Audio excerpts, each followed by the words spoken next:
If you ever find yourself in a position where you need to remove the bungees on a Piper Cub or Super Cub or any of the series that have this style bungee attached or suspension on the landing gear, here are some tips and tricks.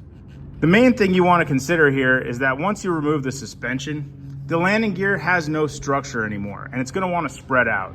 So one thing you could do is use a come along to pull the gear together. Another thing you could do is build a box around the landing gear, something like this. I've also heard of people suspending the engine or supporting the engine from the hoist point on the center and lifting the nose of the airplane up. And that might help get the pressure off the landing gear. It doesn't really deal with the stability issue. So you might want to consider also some sort of jack or support that goes under the wing. In this case, we have a farm style jack with a tube or a pipe that just fits underneath the tie down point here on the wing. And we also have it tied down just to make sure that it can't go in the opposite direction. Trust me, you don't want to drop a wing on one of these airplanes. It's not a fun experience.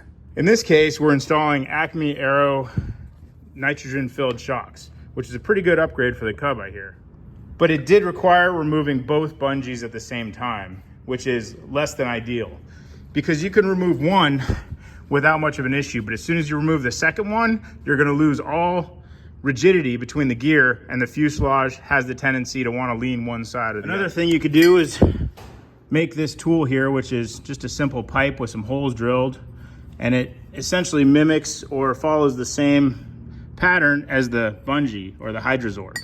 And so you could put these in temporarily to add that rigidity back to the structure. The problem that I had here is that now that I have my new Acme shocks, I need to remove this lower assembly to install the new shock, which would require removing the come along. And by doing that, the gear would try to spread out and that wouldn't be good. Essentially, just a simple structure that'll capture the wheels and keep them from splaying out. Just a few good points that I learned along the way, gathering tips and tricks from other people, but wanted to put it all together in one hopefully cohesive format for somebody else that might encounter some of the stuff that I've had to deal with along the way.